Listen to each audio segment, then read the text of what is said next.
Educação à distância, mudando realidades.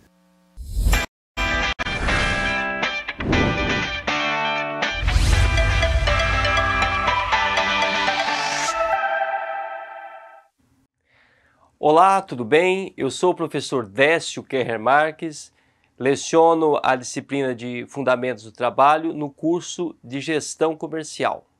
O meu nome na comunidade de surdos é identificado com esse sinal. Vou fazer agora minha audiodescrição. Sou homem, branco, de 1,80 m de altura, estou vestindo uma camisa vinho de mangas compridas e uma calça azul marinho, sapato preto e cinto preto. Ao meu fundo existe uma parede com os dizeres EAD mudando realidades. Neste momento estou no estúdio do IFRO, Campus Zona Norte, aqui em Porto Velho. E vamos então para a nossa aula da quarta unidade. Os objetivos desta aula: analisar as relações de trabalho dentro do modo de produção capitalista financeirizado. Então aqui eu já chamo a atenção para esse fato novo, financeirizado.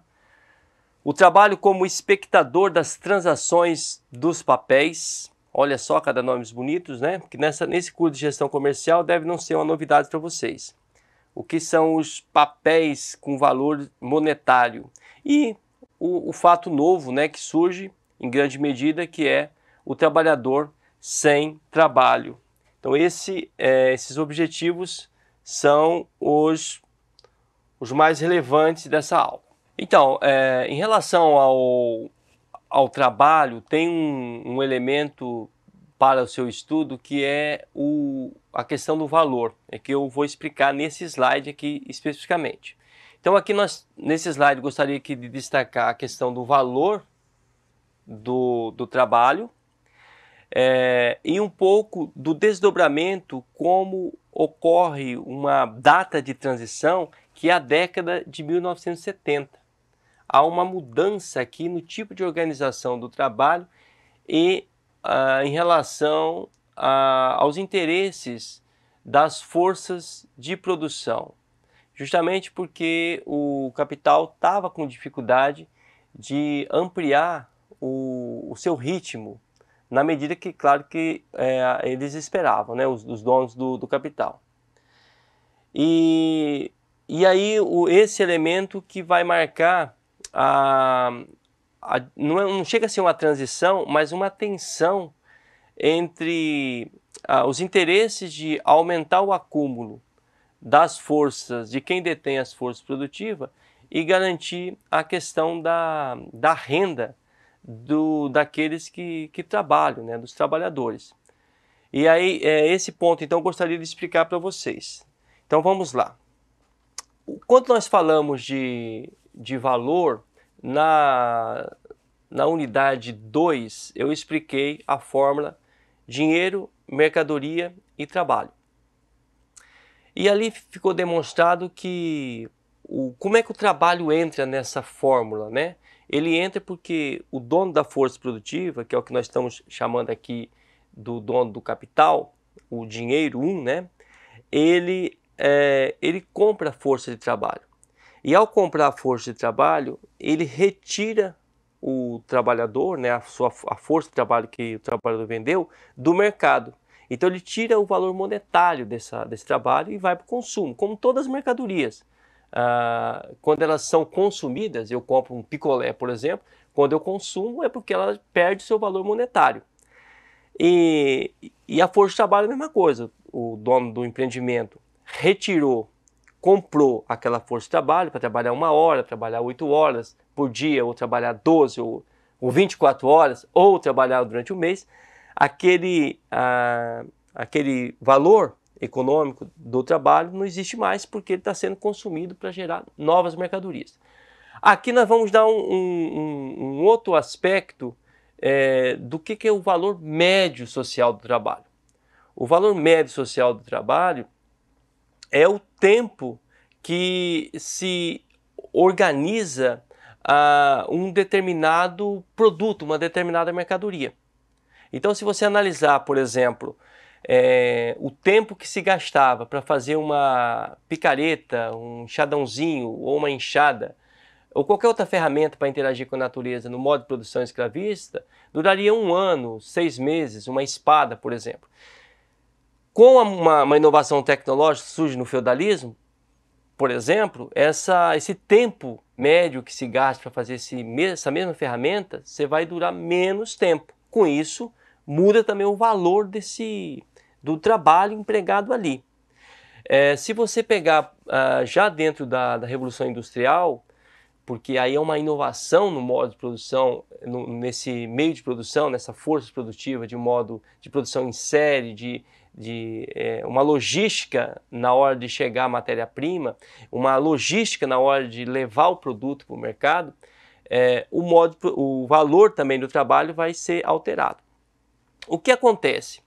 Que desde o final do século XIX, aliás, desde a segunda parte da segunda metade do século XIX até 1970, há um estudioso chamado Piketty, um francês, um economista, que ele escreve um livro chamado Novo Capital, e ele percebe que tanto a acumulação do capital, ou seja, aqueles que detêm os empreendimentos, as empresas, quanto a renda aumentam. A partir da Primeira Guerra Mundial fica bem claro isso. Vai aumentando as pessoas que têm um empreendimento, acumulam no seu capital ativo, nas suas empresas, e também os trabalhadores também aumentam a sua renda. Porque é o que nós chamamos do Fordismo, né? O Fordismo é uma experiência exitosa do capitalismo, porque controla o tempo e junto com o Taylor vai também organizar a produtividade. E deu certo isso aí. Quando chega em 1970, o que acontece? Os donos do capital, os donos dessas forças de produção, que no caso estavam na mão da iniciativa privada, começam a perceber que não está tendo um avanço na acumulação do capital na forma monetária, ou na forma passiva, ou nas inovações tecnológicas. E tem que tomar algumas providências, né? E aí, nesse caso, uma vez que o poder está na força de produção, a gente tem que reconhecer isso, né? Então eles tomam algumas medidas justamente para que pudesse alavancar o seu capital, e essas medidas vieram para atrapalhar o aumento gradativo da renda dos trabalhadores.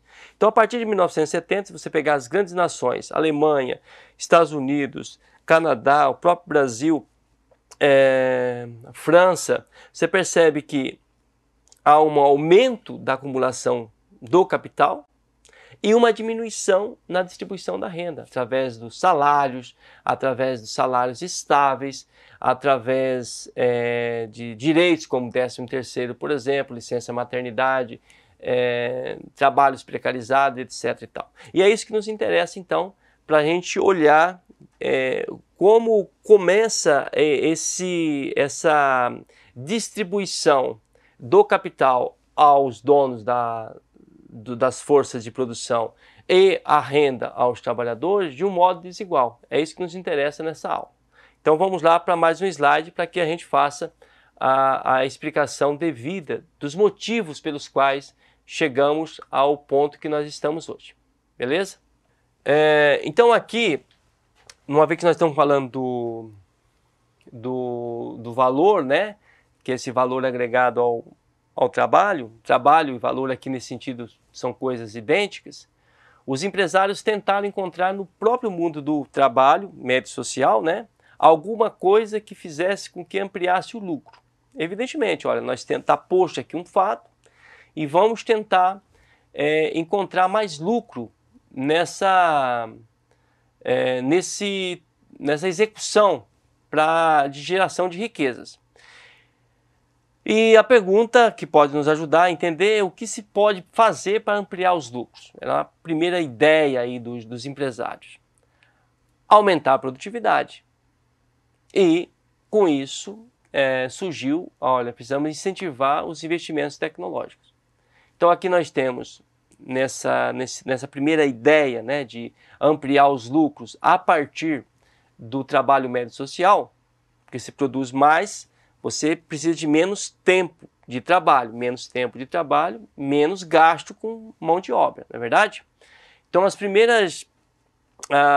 a primeira consequência desse aumento de produtividade, nós podemos perceber a Guerra Fria entre a União Russa e depois nós em confronto com os Estados Unidos, que foi aquela escalada bélica, né?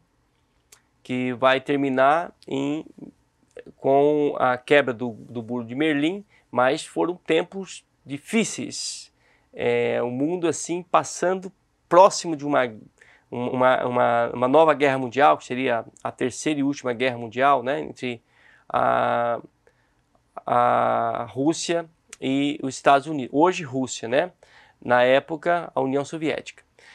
Os resultados dessa Guerra Fria, nós temos a automoção que chega dentro das empresas e as novas posturas dos homens, mais interatividade entre as pessoas, só que diminui o número de pessoas dentro das fábricas.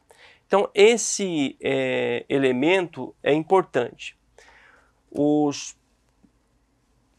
empreendedores, os donos das empresas vão buscar uma resposta para aumentar os seus lucros, trazendo inovações tecnológicas para dentro das fábricas.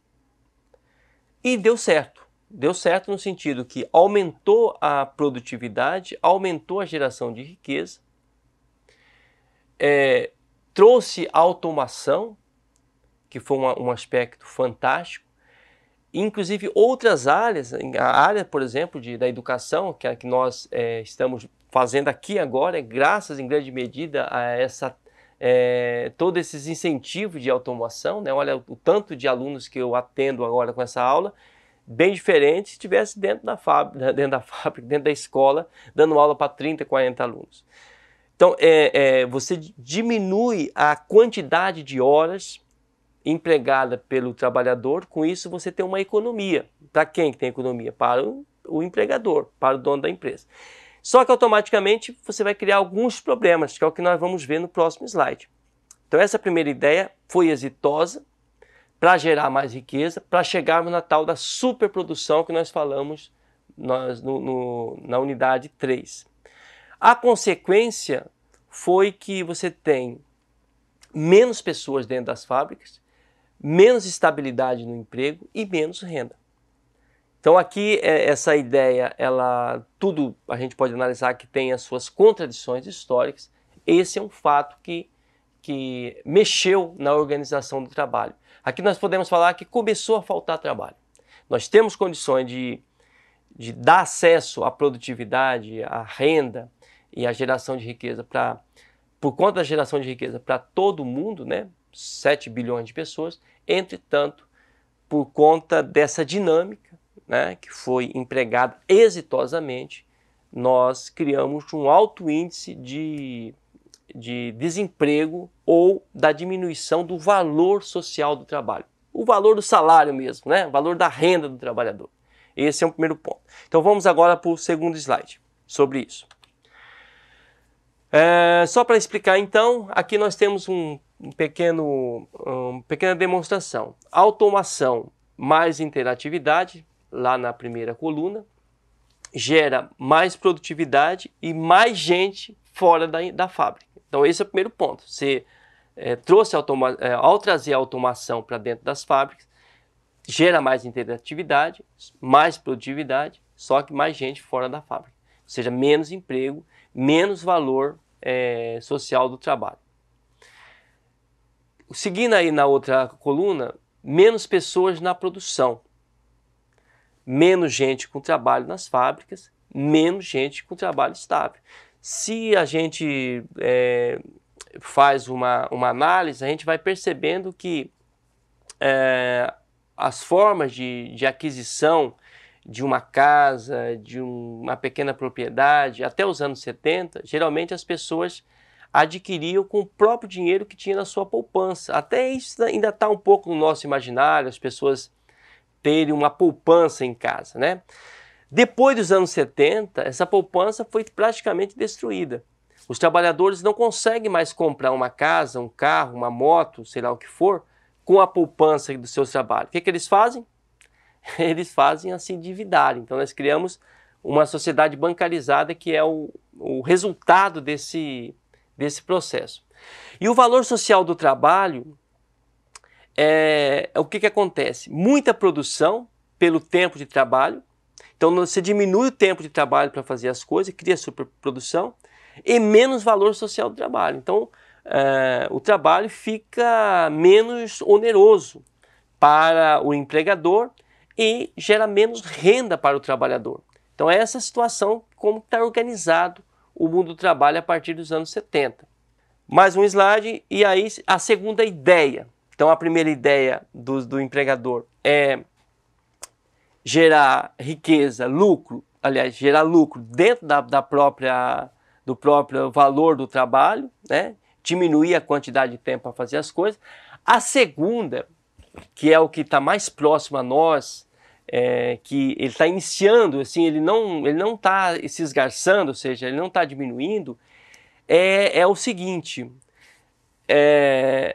porque assim, não existe capitalismo se não houver um aumento do capital na mão de quem detém a força de produção. Então o capitalismo supõe que esteja constantemente havendo acumulação de valor, que esse valor pode estar sobre a espécie monetária, mas pode estar também sobre outras situações. Então o que o capitalismo veja agora? Depois de fazer o processo de automação e chegar num esgarçamento, as pessoas em situações de exaustão do trabalho, mesmo assim, de muito desemprego, aí o que o capitalismo, agora os donos do capital estão a fazer, que é o chamado neoliberalismo, né? O capitalismo é levado onde não havia chegado, então na natureza, através dos processos do agronegócio, com o desmatamento e com a mineração de toda sorte. Nos lugares urbanizados, nas cidades, por exemplo, como se faz isso? Em que os serviços estão nas mãos do Estado, chegam as privatizações. Então, muitos dos serviços, a partir dos anos 90, que quem oferecia era o Estado, o capitalismo chegou com uma proposta, através daquele direito lá que o Marx fez o sarcasmo, né?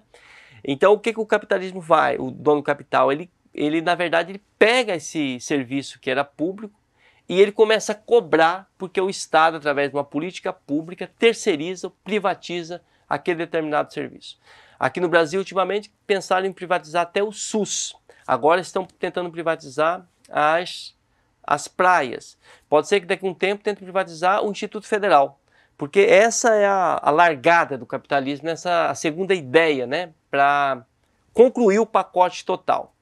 As consequências, tanto de levar o capitalismo nas privatizações e na natureza, através dos processos de desmatamento e de mineração de toda sorte, as consequências, desmatamento sem precedente e as privatizações encarecem a vida dos trabalhadores. Veja só, gente, aqui é um ponto muito importante, né? Porque tem o fato ideológico, tudo que nós trabalhamos, a ideologia é aquilo que vai na frente, mas tem o fato concreto. Veja só, essas aulas do IFRO, né? Nós do IFRO, nós somos o melhor instituto de educação de Rondônia.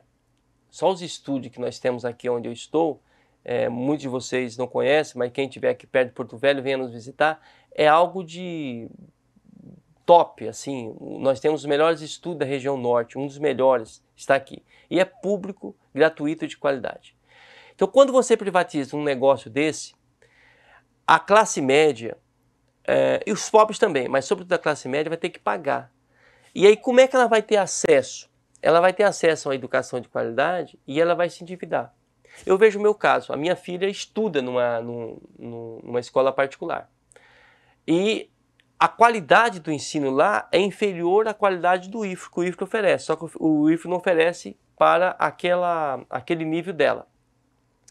O que acontece? Eu perco esse dinheiro. Eu sou na classe média, mas só que eu estou endividado por conta do investimento que eu faço em educação. O plano de saúde é a mesma coisa. Então o capitalismo conseguiu entrar na área urbana, privatizando vários serviços. Temos ainda as universidades federais, estaduais, públicas, que são boas, temos institutos federais, mas nós alcançamos um número muito pequeno de pessoas.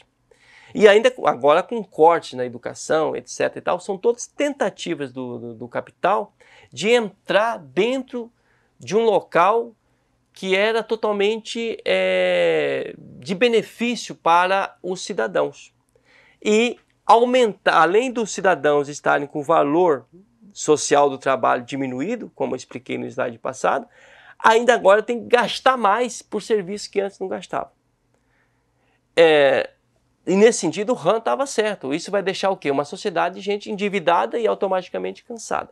Do outro lado, na área que não é urbana, o capitalismo ele é predador. Então ele vai entrando através da força de produção, por exemplo, no caso aqui do agronegócio, da mineração, em espaços que são bens para a humanidade, como o meio ambiente, um direito que está previsto na Constituição, para gerar lucro.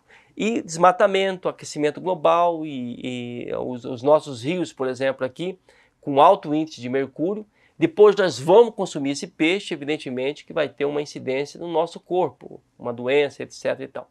Então, esses dois desdobramentos do capitalismo na segunda ideia são tão maléficos, né, para esse cenário que nós estamos vivendo de sociedade, quanto aquele de você trazer a automação para dentro da fábrica e não cuidar de saber, olha, se eu trago uma ferramenta, um empreendimento para dentro da minha fábrica e não vou precisar mais de 10 trabalhadores para fazer esse serviço, qual o benefício social que isso pode gerar?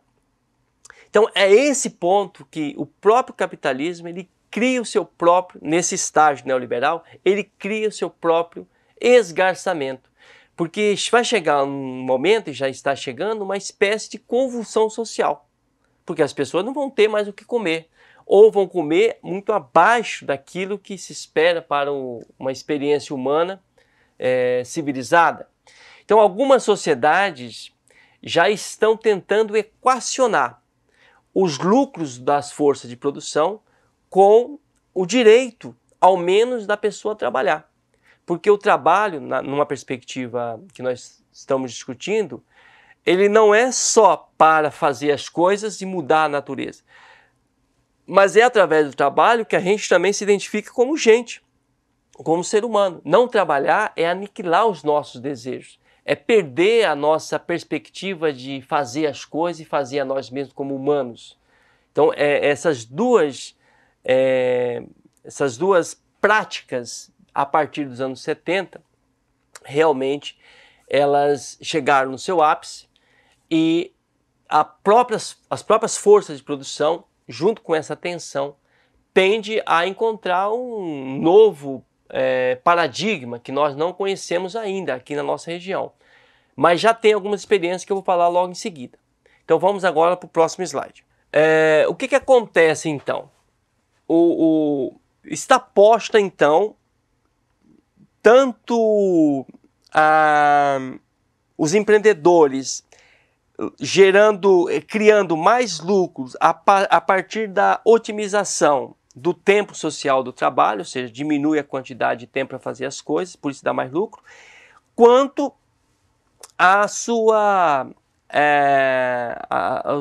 o seu crescimento na área da natureza, através do desmatamento, da mineração, como eu falei, ou nas privatizações. O que vem agora então? É o que nós vamos chamar de neoliberalismo. Agora surge o neoliberalismo. Agora precisam que essas novas práticas da força de produção, elas sejam regulamentadas, elas sejam legisladas. E aí vem as leis, né? Então o neoliberalismo não é uma questão política inicial, é uma questão econômica. As dívidas são titularizadas, ou seja, as letras de papéis têm valor monetário, sem a necessidade de laços reais, ou seja, o ouro, a terra, a produção de riqueza, etc. Cria-se um capitalismo financeiro em cima da transformação do trabalho. As consequências, a política vem para regrar com a legislação, teto de gastos, leis trabalhistas sem estabilidade, que é os trabalhos intermitentes, a precarização, a uberização do trabalho, etc. Resultado, surge o neoliberalismo como expressão política a partir dos anos 90. 80 já começa, né? O Reagan, o Thatcher, Collor, FHC, etc. A financiarização nasce da migração do Fordismo para o pós-Fordismo. Então vamos lá, então. Então aqui, nesse slide, está demonstrado que a força de produção ela tem uma demanda real para gerar mais lucro.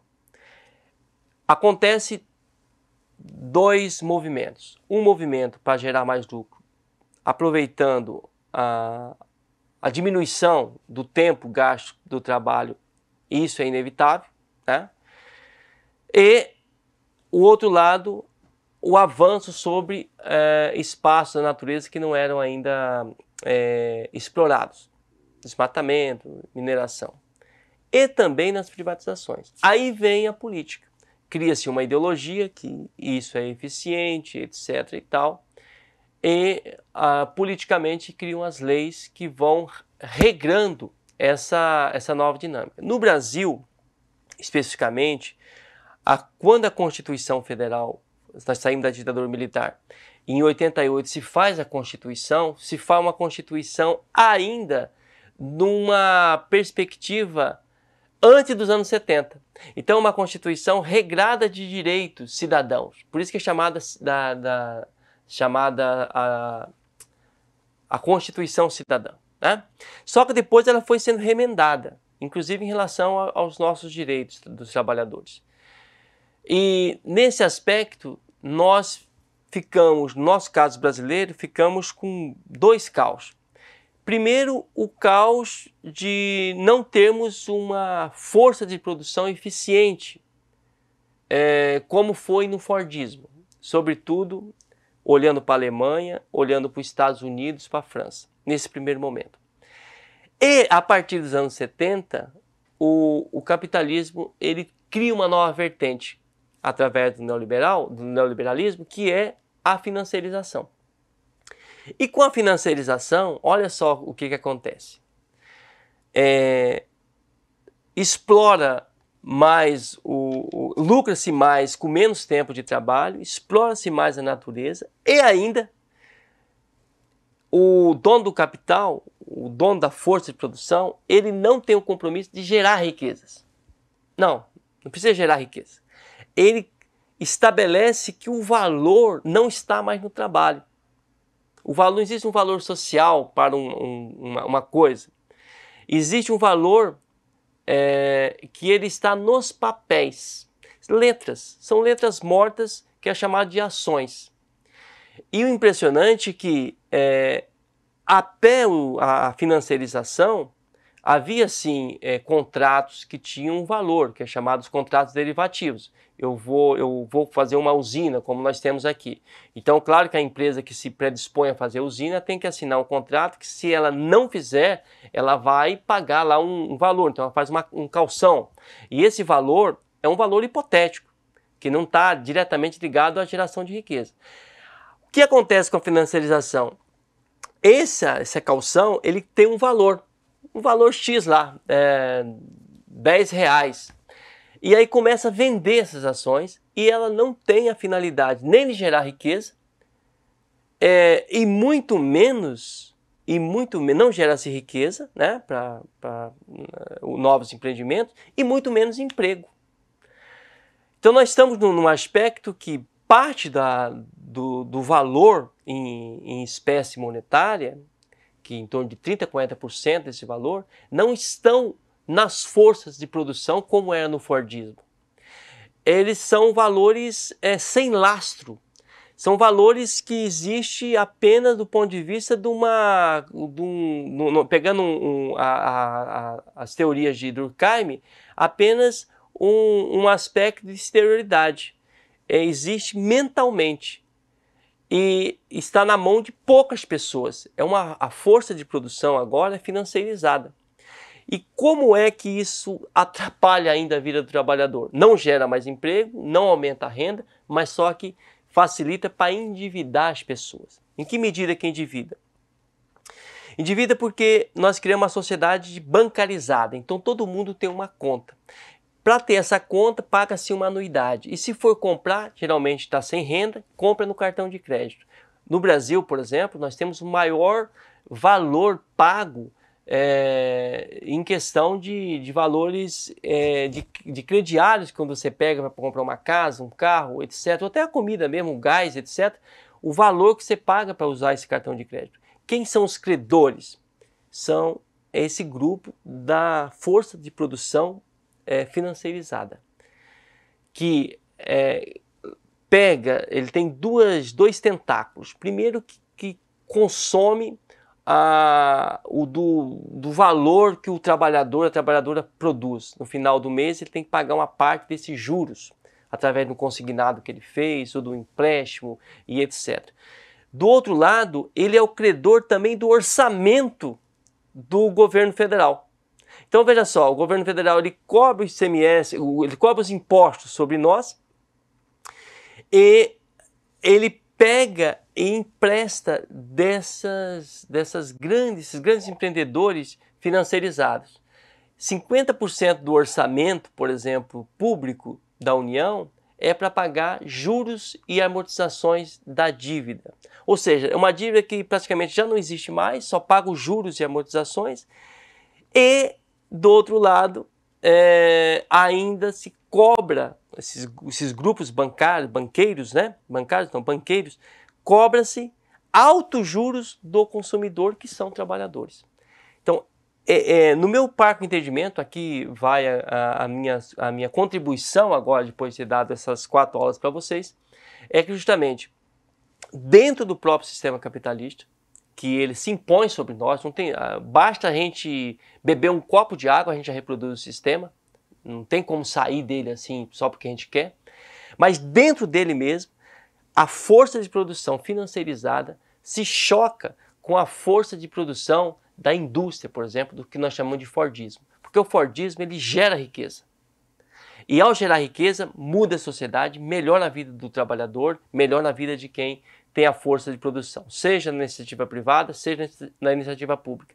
Com a força de produção nas mãos da financiarização, quem tem o capital não tem interesse de gerar riqueza, mas só de ter mais lucro em cima de papéis meramente convencionais. Vai chegar um momento que essas duas forças vão se chocarem, e o fato é que ninguém come dinheiro, ninguém come valor sobre a espécie monetária. A gente precisa comer feijão, comer carne, ter um produto, e isso se faz na área da indústria.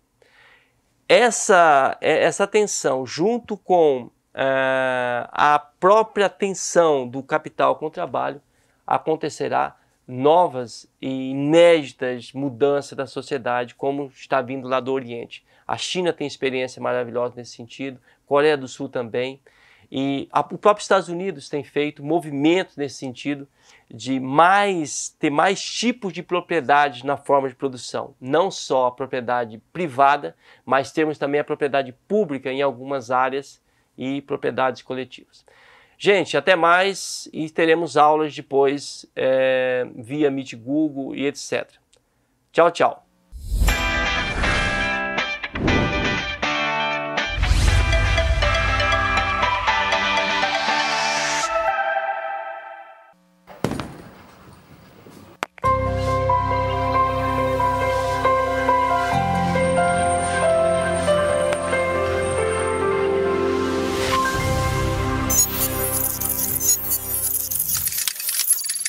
Educação à distância, mudando realidades.